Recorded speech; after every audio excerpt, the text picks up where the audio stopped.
The first ever S-rank support has dropped in Zenless Zone 0, and a lot of creators have kind of joked around that all she amounts to is a special key.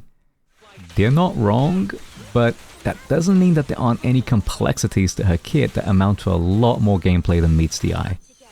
Let's start with peculiarities around her disk drives, and then move on to her techs and mechanics, since a lot of them interact with the Astral Voice set.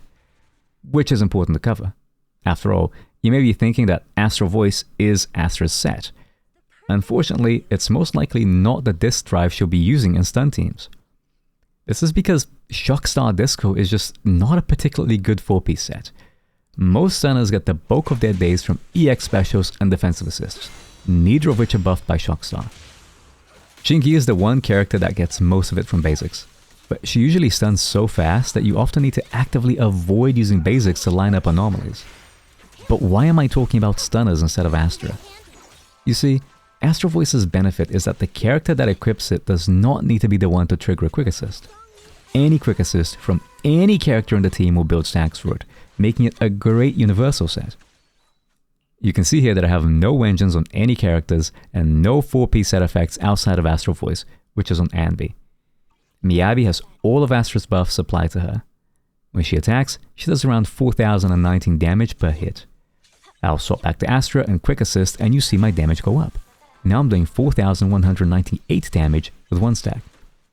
Now I do it a second time for the second stack, and I'm doing 4378 damage per hit. And a third time for the third and final stack, and it goes up to 4557 damage per hit. The Astral Voice buff has been applied even though I never quick assisted to or from Anby, the one that has the set equipped. With this in mind, doesn't it just make more sense to run Swing Jazz on Astra instead? Given how slow most stunners' chain attacks are, you're usually going to be skipping them, even in non-manual chain combos. Since you don't want to overcap days, ultimates tend to be used early on before the stun period begins. So running Swing Jazz on them instead of Shockstar is pointless. Astra's chain and ultimates though cast fast and hit hard. It's also the only way to swap to her without having to swap to another character first, so you'll be using it often. So instead, have your stunner use Astral Voice and Astra use Swing Jazz. Now you get both buffs with very little downside. In some circumstances though, like when you're grossly overshooting the damage needed to kill in one stun rotation, a faster stun time may be better than having both Astral Voice and Swing Jazz. It all depends on whether you're shaving enough time to stun to make it worthwhile needing to do a few extra hits in the combo. So there will be many cases in which you run Shockstar on a stunner, or you're playing Astra in anomaly teams. In these situations, you only get to pick one support set, and Astral Voice will be the superior choice over Swing Jazz. For those comps, you want to be running Astral Voice on Astra. Still, if you plan on running Astral Voice in your Astra team, be it on Astra herself or your stunner, there are a few things you need to know about. You may have noticed that Astra's Quick Assist prompt has some special effects that regular Quick Assists don't. The Precise Assist glow. This isn't just to highlight how fabulous she is, it's a practical indicator. That's because her Quick Assist functions differently from normal ones. Namely, when it comes to defensive assists. If an enemy is attacking you and you have a Quick Assist prompt up, the game always prioritizes the Quick Assist before a defensive assist. So, no parrying allowed. With Astra though, you will not Quick Assist but defensive assist instead, still triggering her tremolos, buffs and all. Unfortunately, Astral Voice doesn't care about that. The disk drive set only works for Quick Assists specifically. Parries don't apply the buff. Let's go with the same setup as before. 4019 damage. I swap to Anby and defensive assist with Astra's Quick Assist prompt on, and it's still the same.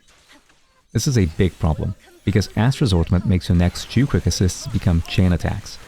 And chain attacks are not Quick Assists, so you don't get the buff applied there either. Once again, 4019 damage, we'll swap to Anby for the first stack, then to Astra, do ultimate and chain. Except the stack with build of Anby and the stack would have expected to build of the Quick Assist chain attack isn't there. Still doing the exact same damage. It's because of this that we have to get creative. Say you're in the stun period. Astra has just gotten her ultimate and you want to swap to her so you can do big damage and get an extra chain attack on your damage dealer. Unfortunately for you, you're using the Astral Voice disk drive set. You want to refresh the Astral Voice buff for your damage dealer, but swapping to your stunner and then attacking to wait for the prompt takes far too long. This is where the difference between normal and heavy attacks for Astra's special becomes a big deal. Astra has a 3-second cooldown on her quick assist prompts for basic attacks, but only 1 second for heavies. Although quick assists themselves are heavy attacks, they are exempt and won't trigger any prompts. Unless you use a heavy attack right after your quick assist. For Qingyi, this can be just a hold basic. Lycone is the same. Ambi and Kaleda would be just as special, although Kaleda's is a little slow. Lighter? He can just follow up with his basic finisher after a quick assist. That means you can swap to your stunner, slap the enemy with a heavy, and you're back on your damage dealer. And remember that quick assists themselves don't trigger prompts? Well, that works in your favor, because this is what lets you swap to Astra, ultimate, and then chain back to your damage dealer with a fully refreshed Astral Voice Buff. But what if you're in a situation where you've run out of energy on Astra? After all, you need at least 50 energy to juggle the buff, 25 for each quick assist. You likely have used it before the stun as well, so the energy costs can get pretty steep.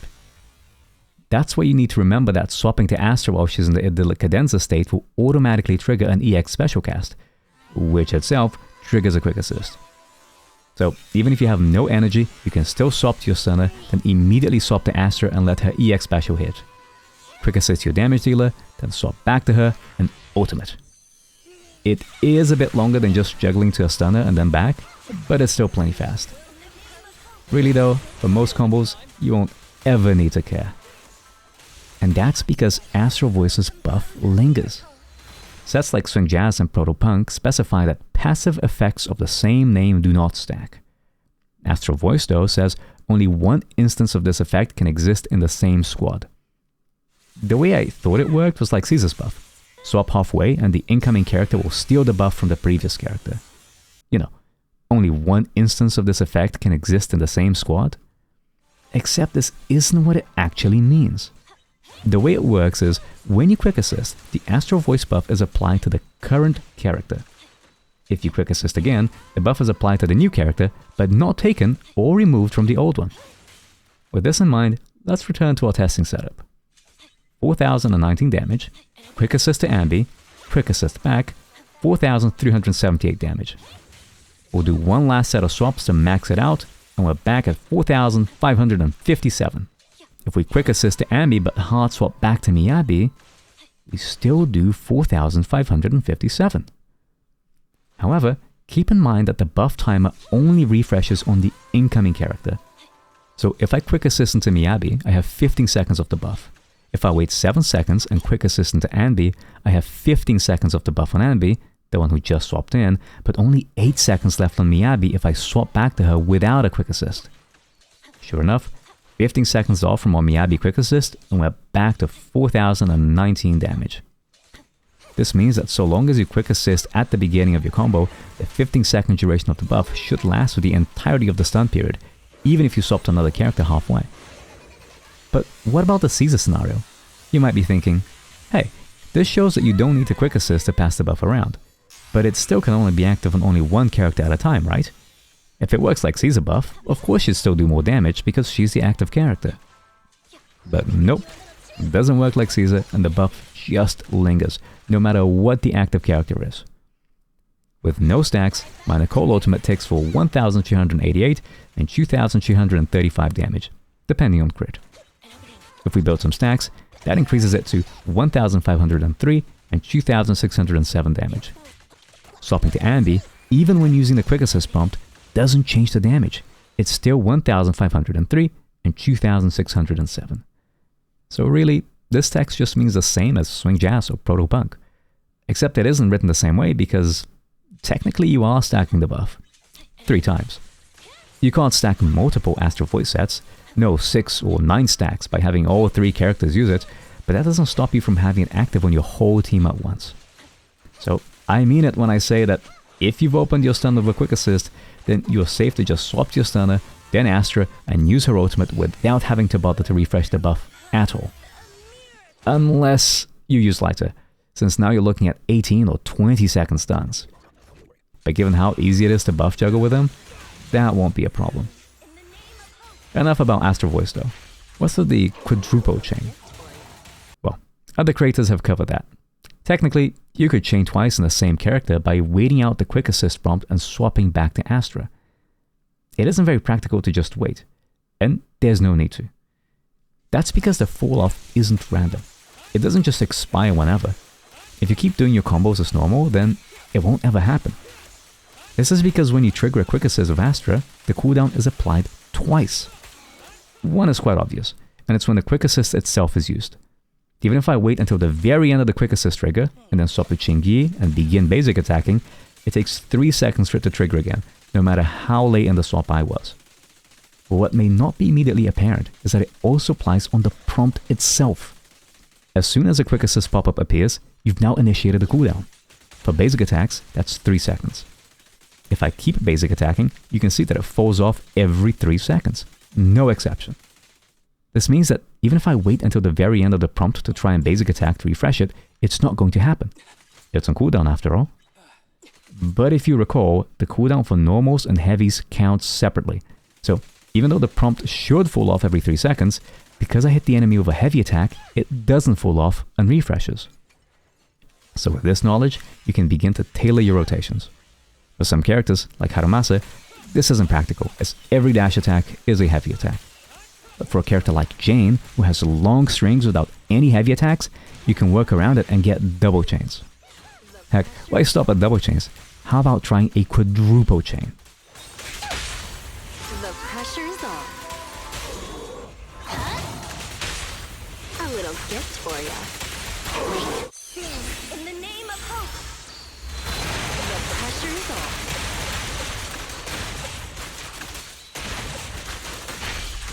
A little gift for ya. Here's a taste of the abyss. Ready for more? But now, Astra is looking like a really busted character. Rotations are easier, anomaly management is less important, you get these crazy combos, and really, she just buffs characters by a lot. But there are use cases where she may not be optimal. In Deadly Assault, the attack and damage buffs that you get are so steep that if you have M1 Qingyi at least, maybe Nicole could be a slight edge due to the compounding defense thread. Not having Nicole's grouping ability also really hurts in Shiyu, where it can feel like most of your time is spent optimizing mobs rather than the boss. And although her chain attacks and ultimates are reasonably fast, it's still not as fast as Nicole's. For some characters, like Harumasa, this means that it's not possible to fit 18 hits in a double chain combo with her passive. Only 17. Never mind the 19 hit combos. Thing is, you only get 19 hits by relying on shock and basic 5 setups. Even the double chain 18 hit combo is most often only going to dash attack 17 times. So in most situations, it'll end up being the same number of hits anyways. And let's be frank, even with fewer dashes, the added damage that Astra brings with her buffs, not to mention the scaling on her chain and ultimate, means she more than makes up for it. Even this doesn't really do justice to her full potential. All comparisons are between a Mindscape 6 Nicole and a Mindscape 0 Astra. If you're willing to get her Mindscapes, then it's absolutely no contest between her or any other support. Well, that is for everyone's team except Zhu Yuan, in which case, you may in fact be better off running both Nicole and Astra at the same time, depending on the fight. So it seems that no matter what team you run, Astra wins out. And she has won me over too. For all the press E memes surrounding her, she can be surprisingly complex. And she looks great too. And here is where I ask you to like, subscribe, ring the bell, the usual. After all, if you're interested in labbing, character tech, or niche tidbits of information, I'll keep them coming. Thanks for watching, and I'll see you all soon.